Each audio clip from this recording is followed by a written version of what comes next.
at 60? That is a good question. That's a great question. Good morning, everybody, and welcome back. Today is Saturday, and I'm up, about to get ready to go to my hip-hop aerobics class, and I thought I'd drop in really quick before I leave. Having me a cup of coffee, y'all know, as I do on Saturdays, and I wanted to drop in and just share a little bit of my thoughts. I get asked this question quite a bit. What do I want now that I am at this pivotal stage of life? And did I do things wrong? Do I think I did things wrong? You know, because there is a certain type of lifestyle that people expect you to have when you become certain ages of life. When you're 30, you're supposed to do this. When you're 40, you're supposed to be here. When you're 50, you're supposed to be here. When you're 60, you're supposed to be here, according to society's standards. And we've lived our lives trying to do all of these things that society says we're supposed to do and be at these pivotal stages of life. And so a lot of us, because maybe we have not acquired or achieved these things, we sometimes feel that we totally messed up, we did things wrong, and we're trying to play catch up. And we're trying to make sure that we get to these areas of life. And for a long time, that was me. You know, I was like, I need to be doing this, I need to have this. I did achieve some of the things that society says we're supposed to have at certain ages, but I didn't do it in the way that everybody felt that I should. You know, it's amazing to me how impressionable the world can be on our lives, and how we try to live our lives according to the standards of the world.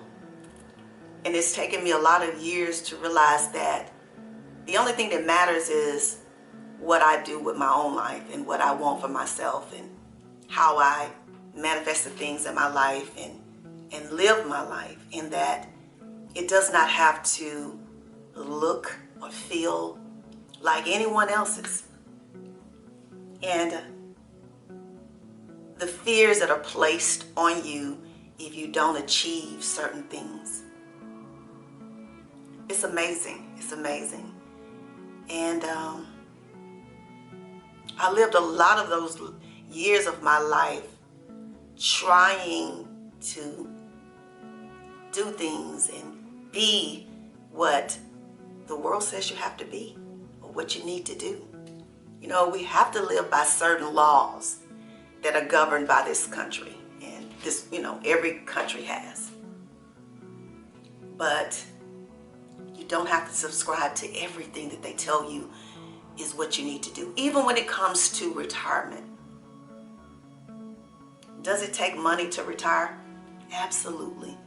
If you don't have like your own business, you do need money to survive. But it doesn't mean that we have to do it in the way in which society tells us. And we work all of these years, oh my gosh.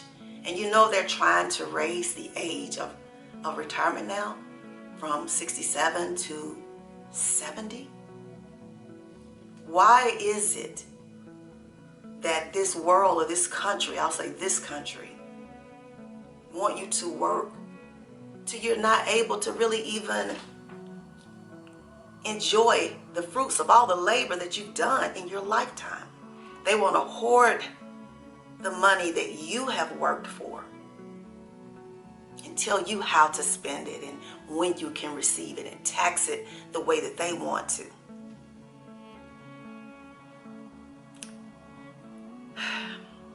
Did I do things wrong? I think I made some financial mistakes in my life.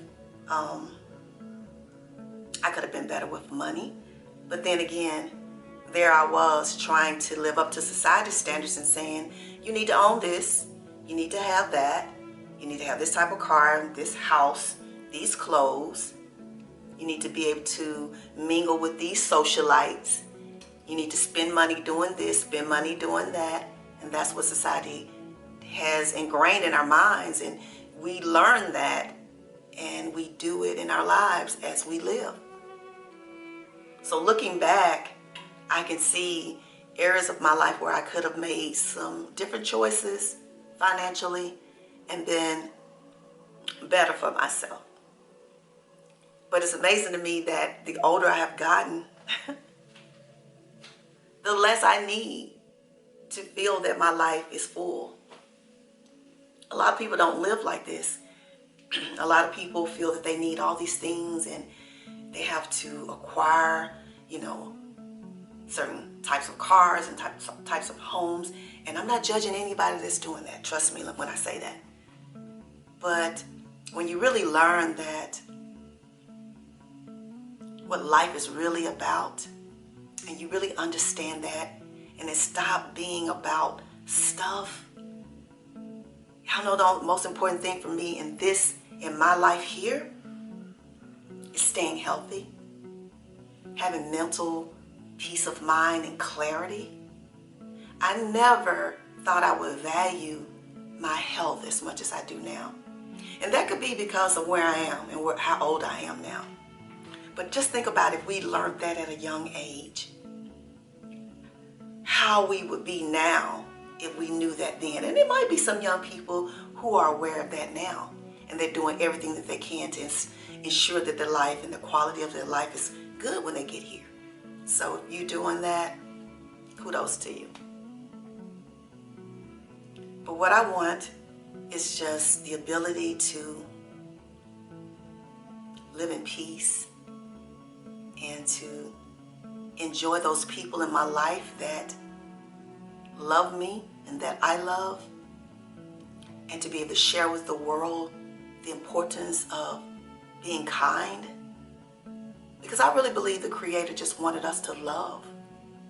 And it didn't have to be this dog-eat-dog type of world. And we could have enjoyed the beautiful planet that He put us on.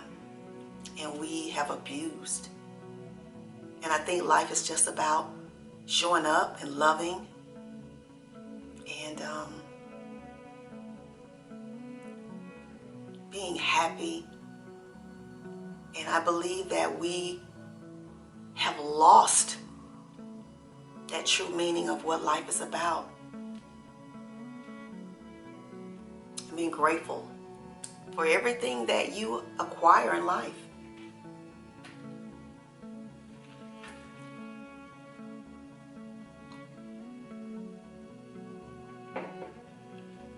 I want to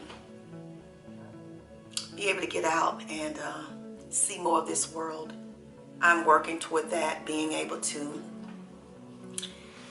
travel and just experience cultures. And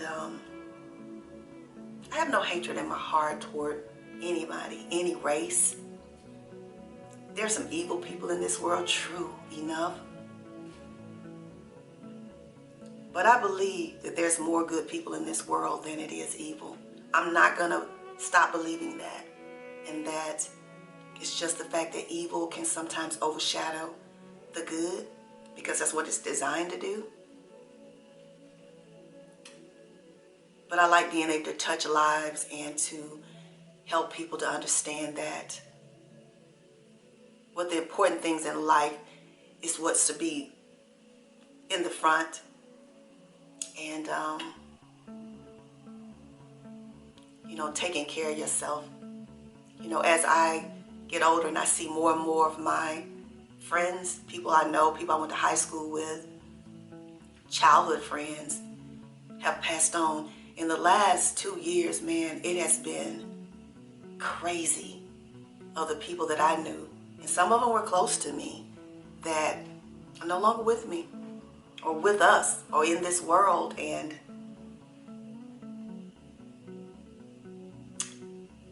it breaks my heart, especially when I feel that sometimes life, your life has gone too short. When you look at the biblical times, people lived well over 100 years. And it's like the lifespan is getting shorter and shorter. And a lot of that has to do with the way that we take care of ourselves and what we consume. And people don't even think about that. And then when we do, we're at the age where things are already breaking down, unfortunately. But if we had that mindset from a young adult age, and the importance of making sure that we do those things and to ensure that we could be at our healthiest, how that could increase our lifespan. Do I believe that this is it and that there's nothing after this life? No, I do believe that we do have a way to have eternal life. Our spirit has. But I do enjoy being here and seeing my family and loving my family and my grandchildren, seeing them grow up and sharing with people that love me. So my priorities have changed. I don't feel a loss for not having a spouse. When I look at some of the people that I know that are in relationships that they're unhappy in, or long-term marriages where they have been hurt and tormented, I think it's a situation where you can look at the fact that there are good marriages and there are bad ones. But this is not a prison sentence to be single, especially when you have people in your life that make your life full. You know, having the love of friends and the love of family is beautiful, and your life can be full. And I am aware that our Creator God gave us man and woman to be together. And that's great, it's beautiful. But to sacrifice myself to be in an unhappy relationship or be with someone that does not respect me and does not hold me in high esteem and love me the way that I would be loving them, it's just not something that I'm willing to sacrifice for anymore. And I don't live that tightrope of, oh my God, I got to get a man. You know, I don't. I think every day of how I can enrich my life. What are the things that I can do that will help me be more present in this world and give more and leave a legacy? I want to leave a legacy for my grandchildren to say, my G-mom, she was this, man. My G-mom did that. She was an amazing woman. I want that. I do.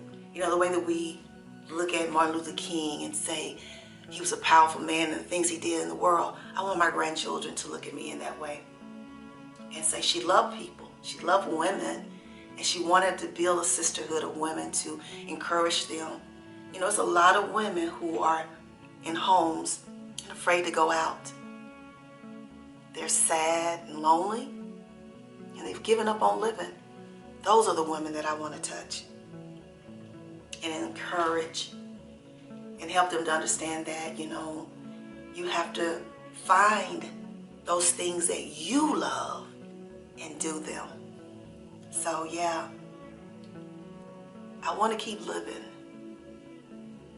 And I'm doing everything now to be at my best. Now I could go out this door tomorrow and get hit by a car. Or an illness can overtake me and I'll be in the fight of my life. But I don't worry about those things, because what's important is making sure that what I do today and every day that I have left is filled up with so many things that makes me feel good about living. I don't care about having a bunch of money and any of those things anymore, guys. As long as I'm able to provide for myself. And it's scary out here. When you watch the politics and, you know, if you follow all of that, I look at it a little just to keep up with what's going on. We have to. But I'm not going to let it determine how my life will be. So I thought I'd share that this morning. So I hope you all are doing well. And I'm going to be scheduling my live this month. So stay tuned for that. I'll be announcing that before the weekend is out. So if you're viewing this Sunday or Monday, just go to the community page and you'll see when the live will take place so that we can finish up those 60 things that I've learned in 60 years. And I thank you all for watching. So I'll see you all in the next video. And if you're new to the channel, thank you for coming through. I appreciate you for stopping by if you're viewing. If you have subscribed, I want to thank you for that as well. And for my returning subscribers, my best friend, my ride or dies, all my sisters, thank you for coming back. And I will see you ladies in the next video. Peace and love. See you soon.